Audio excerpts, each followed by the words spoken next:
샬롬, 반갑습니다.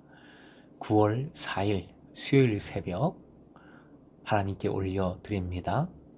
함께 주님과 같이 찬양 부르십니다.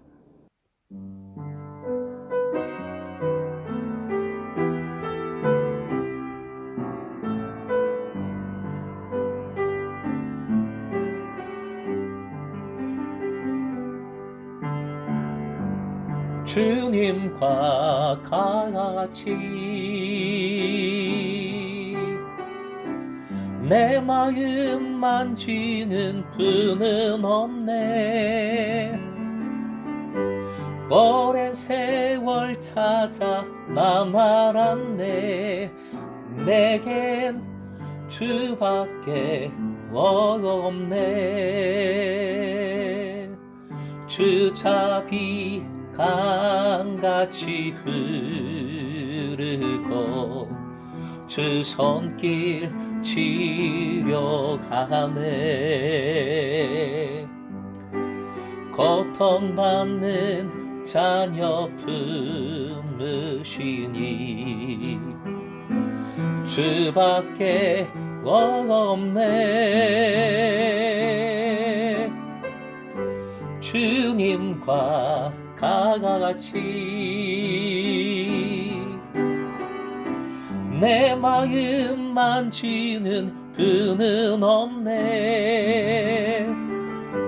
오랜 세월 찾아 난 알았네. 내겐 주밖에 없네. 오늘 말씀은 빌립보서 2장 5절에서 6절, 빌립보서 2장 5절부터 6절까지의 말씀입니다. 함께 읽겠습니다. 너희 안에 이 마음을 품으라. 곧 그리스도 예수의 마음이니 그는 근본 하나님의 본체시나 하나님과 동등됨을 취할 것으로 여기지 아니하시고. 오늘의 기도 제목, 우리 모두가 예수님의 마음을 품게 하소서.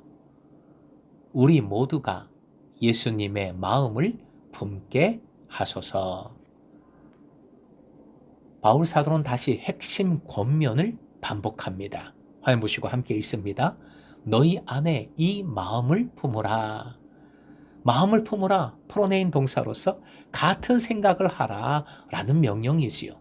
한마디로 한 마음, 한 뜻, 한 소망, 한 생각을 가지고 한 방향으로 나아가라 라는 명령입니다. 마음을 같이 하는 근거는 예수님의 마음입니다. 한 방향, 그 방향은 예수 그리스도의 마음인 것입니다. 그 근거는 6절부터 이어지는 그리스도 창가에 잘 나타납니다. 이 마음, 즉 예수 그리스도의 마음이란 예수 그리스도께서 보여주신 마음, 행하신 그 태도, 행동을 일컫습니다. 즉 그리스도께서 하나님의 자리를 버리고 이 땅 위에 내려오신 성육신의 사건, 그리고 십자가의 죽으심을 뜻하는 것이지요. 빌립보 공동체는 그리스도 십자가 사건으로 그 기초가 형성된 공동체입니다. 교회라면 당연히 그래야 하지요. 이것은 지금도 동일한 진리, 원리인 것이지요. 모든 교회 공동체는 반드시 예수 그리스도의 십자가 위에 터해야 하는 것입니다. 교회의 기초는 예수 그리스도의 십자가와 부활입니다. 복음입니다. 그러므로 이 기초 없이 이미 본문 앞에서 지적했듯이 십자가 없는 영광과 자기 자랑을 앞세우는 것은 공동체를 와해시키고 복음을 가릴 뿐입니다. 복음에 합당한 모습이 될 수 없는 것이지요. 6절, 바울 사도는 예수 그리스도를 하나님의 본체라고 고백합니다. 이 땅에 오신 하나님이 바로 예수 그리스도이십니다. 이것을 무슨 사건이라고 합니까? 성육신의 사건이라고 하지요. 베드로의 고백을 생각나게 하는 말씀입니다. 화면 보시고 마태복음 16장 16절 함께 읽겠습니다. 시몬 베드로가 대답하여 이르되 주는 그리스도시요 살아계신 하나님의 아들이시니이다. 예수님은 이 믿음의 고백이라는 반석 위에 교회를 세우시겠다 베드로에게 말씀하셨습니다. 그런데 그런 하나님께서 그 영광을 버리고 이 땅에 오셨습니다. 동등됨을 포기하셨습니다. 비천한 인간의 모습으로 이 땅에 오셨습니다. 빌립보서 2장 3절 화면 보시고 쉬운 번역으로 다시 읽습니다. 시작. 무슨 일을 하든지 경쟁심이나 허영으로 하지 말고 겸손한 마음으로 하고 자기보다 서로 남을 낮게 여기십시오. 이러한 청지기의 모습의 원 모델이 바로 예수님이심을 본문은 잘 보여줍니다. 왜 우리가 겸손해야 합니까? 예수께서 겸손하심으로 우리를 구원해 주셨기 때문입니다. 왜 그리스도인들이 남을 나보다 낮게 여겨야 합니까? 하나님의 본체이신 예수께서 이 땅에 오시어 가장 낮은 자의 모습으로 죄악으로 가득한 인생을 높여주셨기 때문입니다. 섬겨주셨기 때문입니다. 제1호 하늘 청지기이신 예수님의 이런 마음, 이런 태도를 그래서 바울 사도는 본받으라. 예수님의 이런 마음으로 하나 되어라 명하고 있는 것입니다. 이렇게 예수님의 마음은 가장 겸손한 마음, 낮아지신 모습입니다. 또한 예수님의 마음은 사랑의 마음이지요. 왜 하나님의 본체됨을 포기하고 이 땅에 오신 것입니까? 낮아지고 또 낮아지신 것입니까? 그것은 사랑 때문이지요. 우리를 사랑하시기 때문입니다. 요한복음 3장 16절 화면 보시고 함께요. 하나님이 세상을 이처럼 사랑하사 독생자를 주셨으니 이는 그를 믿는 자마다 멸망하지 않고 영생을 얻게 하려 하심이라. 사랑 때문입니다. 또한 이 말씀에 잘 나타나는데 무엇보다 예수님의 마음은 구원의 마음입니다. 우리에게 구원을 통하여 영생을 주시려는 마음입니다. 사랑해서 이 땅에 오셨지요? 그 사랑을 통하여 어떤 일을 이루셨는가? 구원을 이루셨습니다.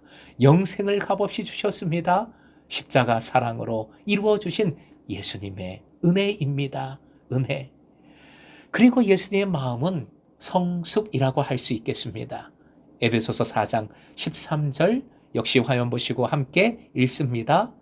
그리하여 우리 모두가 하나님의 아들을 믿는 일과 아는 일에 하나가 되고 온전한 사람이 되어서 그리스도의 충만하심의 경지에까지 다다르게 됩니다. 그리스도의 충만하심, 즉 개역개정본으로 하면 그리스도의 장성한 분량입니다. 주님은 우리를 사랑하십니다. 하지만 우리가 그 자리에 그대로 있는 것, 그것은 원치 않으십니다. 우리가 조금씩이라도 점점 자라나길, 성장하고 성숙하길 원하십니다. 바울 사도가 복음을 전한 자로서, 목회자로서 모든 초점, 모든 관심 역시 여기에 있습니다. 필립보 공동체가 자라나기를, 성숙해지기를 원하고 있는 것이지요. 그리스도의 마음을 품고 그 마음으로 살아가는 장성한 그리스도인 되기를 바라는 마음이 예수님의 마음임을 잊지 마십시다. 사랑하는 예배자 여러분, 이 마음을 품으십시다. 서로 이 마음을 품고 섬기십시다. 그리할 때 공동체가 예수 공동체로서 온전히 복음에 합당한 모습을 세상에 증거할 수 있습니다. 보여줄 수 있습니다. 우리 금성 공동체에 70주년을 맞이하는 금성 공동체에 예수님의 마음이 충만하길 다시 한번 소망하고요. 여러분 한 분 한 분이 예수님의 마음을 품고 하나 되어 힘차게 나아가 행복과 기쁨과 감사가 넘치는 제자의 삶을 살아가시길 주님의 이름으로 축원드립니다.